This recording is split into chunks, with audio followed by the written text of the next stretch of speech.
Well, howdy diddly dandy there, chums. 'Tis I, Captain of the Steves, and today, chums, I want to talk to you guys about Light No Fire, the upcoming game from Hello Games. Now, I was talking to Good Guys Free the other day over on one of his live videos, and he brought up the subject of Light No Fire.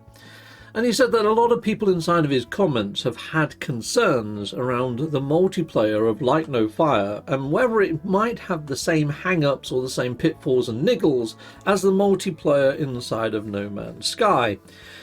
Now, all the footage that was inside of the trailer that was given to us by Hello Games for Light No Fire says all the footage inside of multiplayer. Now, it was just on the screen right there. And you can see them all swimming together, traversing the world together, jumping on mounts and flying across the landscapes together.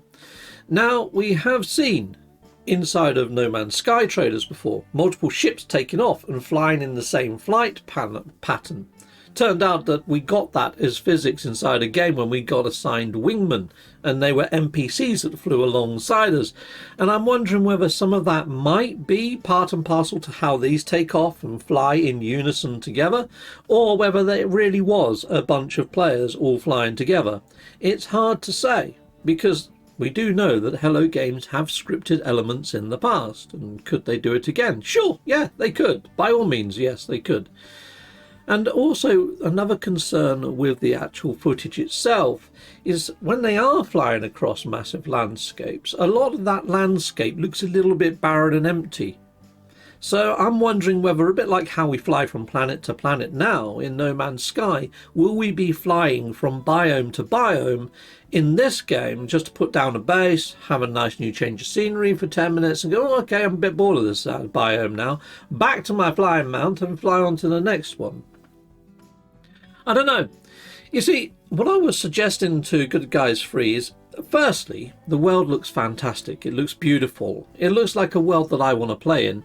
And the character designs, the bunny rabbits and the fluffy characters, it's almost like Sylvanian Families meets Lord of the Rings. Take my frickin' money. It's ticking a load of boxes. It looks good enough for me to at least pick up and play it just on looks alone. It looks sublime. It looks gorgeous. All I was saying, though, is I'm hoping that No Man's Sky is a sandbox, let's face it. It's not overly gamified. Yes, we've got about 40 hours of story content in there, but other than that, if you want to play any other side missions or do any side quests, they don't really overly exist all too much. I mean, yes, there's procedurally generated bounty hunts, or go pick up this and drop it off here, or go find this person, blah, blah, blah. But it becomes rather stale rather quick after you've done those missions once or twice. It's like the weekend missions, you know, they're on rinse and repeat. It's the same stuff almost every week. If you watch me and my friends play, yes, we have a laugh because we're in a team, we're in a group, but it's more of a sandbox. Now, when it comes to fantasy style driven games, if you think of all the biggest fantasy style driven games that are out there right now, they have a decent solo campaign. Or if they don't have a decent solo campaign, they've got guilds, they've got factions, they've got quest givers, and they've got new quests that come in with every update, and away you go. I'm wondering whether Light No Fire might be a little bit more like No Man's Sky, because at the end of the day, it's going to be the audience that plays No Man's Sky now that gets lifted and shifted over into Light No Fire. They're going to be the predominant people that are going to be playing this game day one, I would imagine. So I kind of feel that maybe Light No Fire might have that sandbox feel to it and all the charm that comes with No Man's Sky. Like the little mini glitches and the little bugs that we now are kind of canon to play.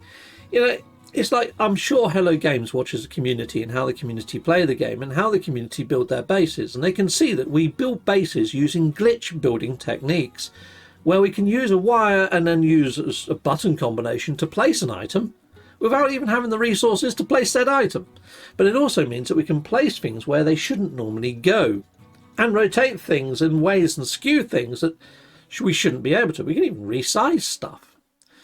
You know, now Hello Games has been trying to bring some of that in as canon. You know, they've added in better green states, the ability to rotate at different angles, to give every player the ability to build almost as if they were glitch building. But even still, glitch building does things that we just can't do with green stating, like those giant kaleidoscopes and things, because it's actually position based. So there's a lot of things that I think that Hello Games can't fix with No Man's Sky, because they're used so much by the community and beloved by the community that it's just not going to happen. It's like we get some planets that have collided into other planets, and people love them. People love them, even though that shouldn't happen. You know, there should be code that separates planets. They shouldn't be stuck together, but people love them. So I don't think Hello Games is going to fix it. It's almost like the duplication glitch using the refiners. You know, I don't think Hello Games is going to fix that anytime soon. And I kind of feel that adds to the charm of No Man's Sky, because it's stuff that the community wishes to keep. Hello Games has said, well, fine, we'll leave it in. It's probably why we got given the toggle to swap the game modes from normal mode to creative mode, because of the duplication stuff. Let's face it. So I kind of feel that No Man's Sky has evolved from the ground up. Now, a point that Good Guys Free made is Hello Games started out with No Man's Sky as not multiplayer, and they slowly brought in multiplayer. And the multiplayer might feel flaky and might not feel fully polished and have its own quirks and bugs where you get kicked out of group and things, or it's not that stable, or you go to a base and it doesn't render, or whatever. There's a lot of problems with multiplayer in No Man's Sky. People being able to build bases on top of other players' bases being one of the biggest ones that infuriates a lot of players, and that hasn't been fixed for the last, 4 or 5 years. Now, Captain Steve, oh Captain Steve, oh Captain. Heck yeah, why not hit that like and subscribe? Thank you very much. Yeah, he was saying that if you are to build a game with multiplayer from the ground up, and just popped up again, all this footage was captured in multiplayer, then it's going to be a different experience. Hello Games is going to build the game around multiplayer. And I kind of said to him, no, I kind of feel that Hello Games is going to build the game around the engine. I mean, you've got to think of, say, like Bethesda and Skyrim, and then their leap over to, say, they went from fantasy to sci-fi. They went and done Starfield, didn't they? So Skyrim to Starfield. Well, if you look at those two games, it's the opposite way around, from Hello Games going from sci-fi to fantasy. But it's the same thing. They've used their own custom engine at Bethesda. And yeah, you've still got all the thing of having to pick up stuff and put it in your inventory. You can pick up anything and all the physics and all the lovely stuff that their engine brings. But also, all of the bugs that we had in Starfield are similar to the bugs that we had in Skyrim. So I kind of feel that it's the engine that you've got to think about more so than anything else. And also the architecture that sits behind it.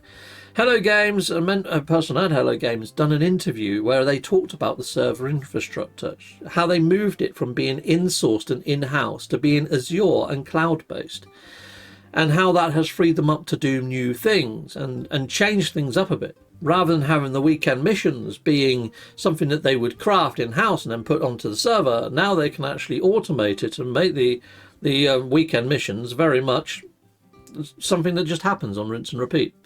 Which is good and bad. It's got its own pitfalls. But also, when they move them from out of their own sort of server rooms somewhere else, you know, they've still got to ping to these sources to bring things in, like people's bases, the naming conventions, the stability of multiplayer. It's all going to the cloud, which I feel adds in an extra element of failure. You know, you've got more links in a chain at that point. So it depends. If Hello Games has still got their server infrastructure to house multiplayer for Light No Fire at launch inside of their studio, I think it's going to be fairly stable and a pretty seamless experience. A bit like how it was for No Man's Sky at the start.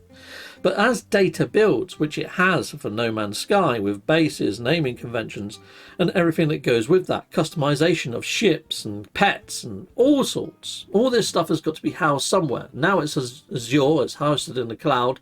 Yes, you're going to see a little bit of delay, a little bit of a lag, I'd imagine, or issues with dropouts, rendering issues, and what we see currently.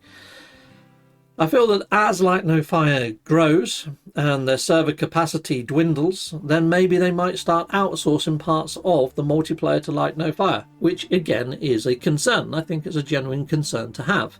At the end of the day, my concerns are based on Light No Fire looking at No Man's Sky. No Man's Sky is the only source material that we have, other than the trailer that Hello Games has shared. And I feel that the trailer that Hello Games has shared has shown a very beautiful game with a lot of ambition and a lot of promise and a lot of potential. It also shows that multiplayer is up, it's operational, it's working. It showed a couple of glimpses of combat, but it didn't show a lot, so I'm wondering whether combat is still being worked on. You know, what they showed glimpses of, I think is work in progress. What they showed and put a spotlight on, I think is where their main focus has been. So I do agree with Good Guys 3 that they did start off with all this footage is captured in multiplayer. I think multiplayer right now is going to be a better experience than it probably is in No Man's Sky, based on the fact that the trailer put a massive, great big freaking spotlight on it.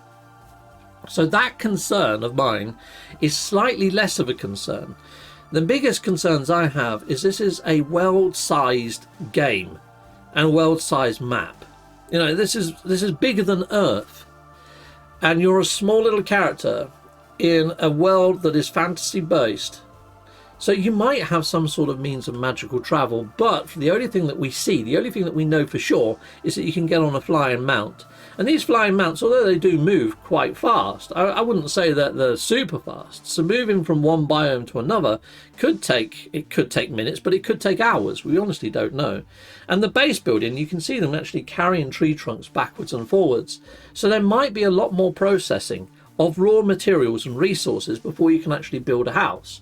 And I'm wondering how much of a time sink it's going to be to do the base building, and how much of a time sink it's going to be to fly from point A to point B to point C. And are those points of interest going to be interesting enough to keep us playing and keep us wanting to move to the next biome? And also, what is the actual end game? What is the point of this? I mean, with No Man's Sky, the point was to get to the centre of the universe, find out what was going on with the Atlas and the simulation, and then to birth a new star.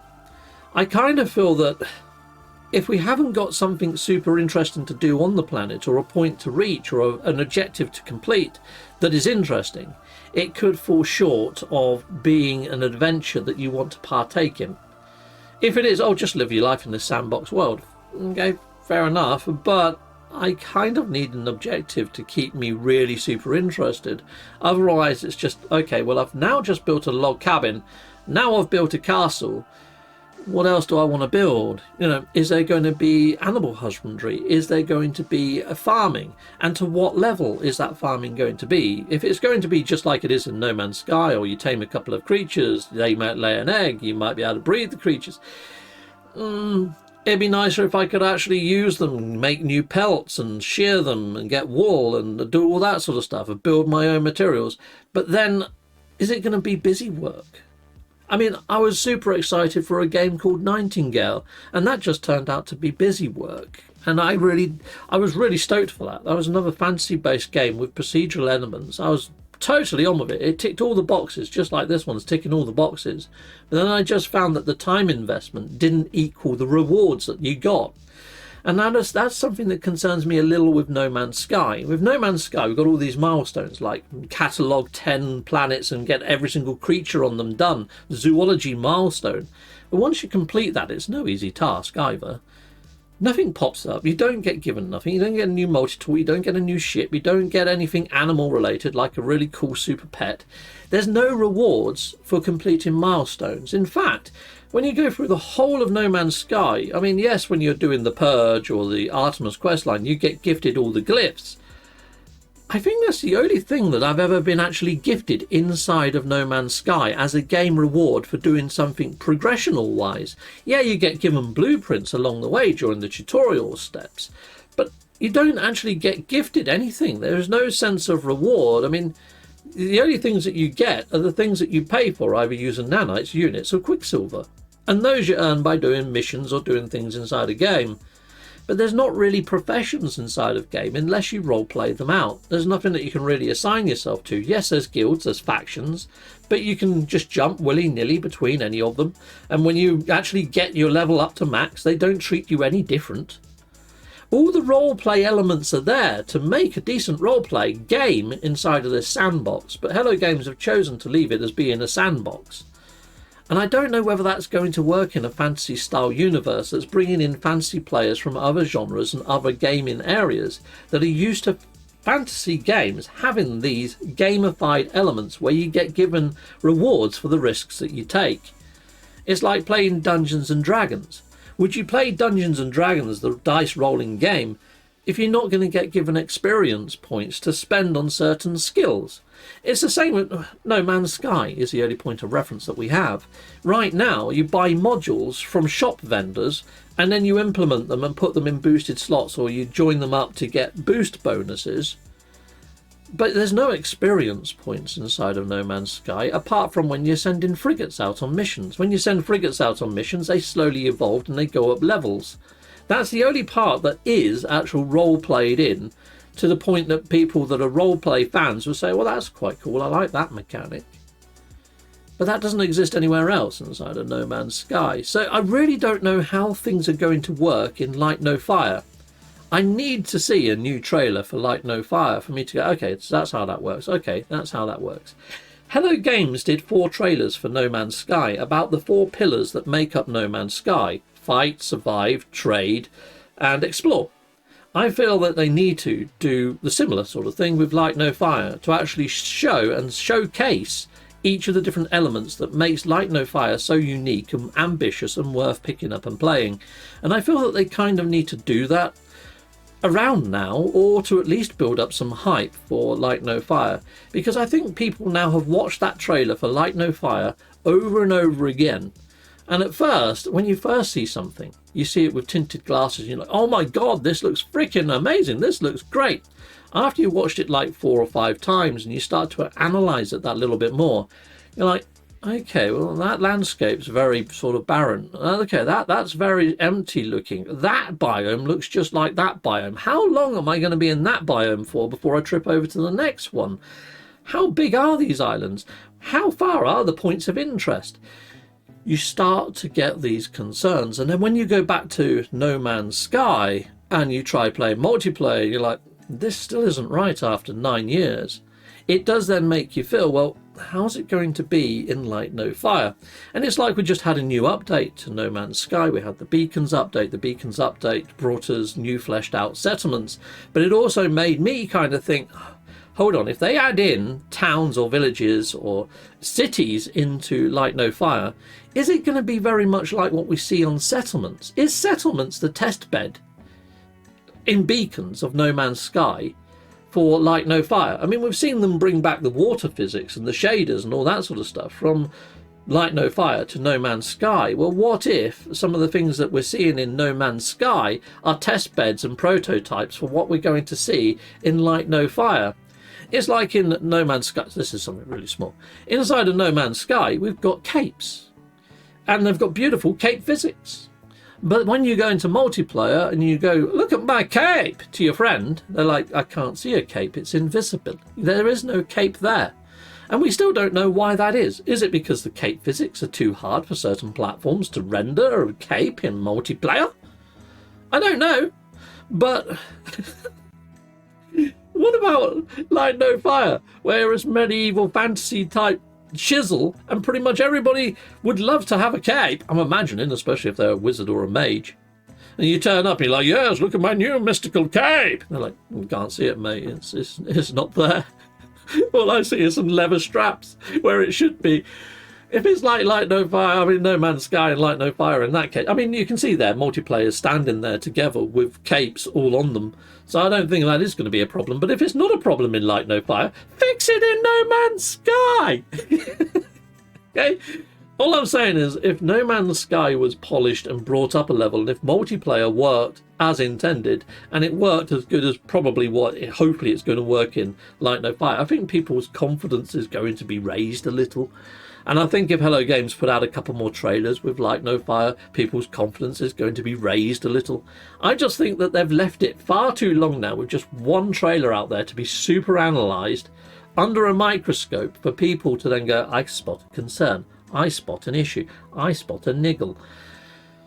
I kind of feel new trailers, it's been well over a year now, and even if they're small trailers, a little bit like the Pillars trailers for No Man's Sky, it would go a long way. Anyway, sound off in the comments. What do you think, people inside the viewerverse? Are you really in need of new Light No Fire trailers? I'm not saying put out the game, put out a demo, anything like that. I'm still saying let them cook. Let them cook. But it's been a good year.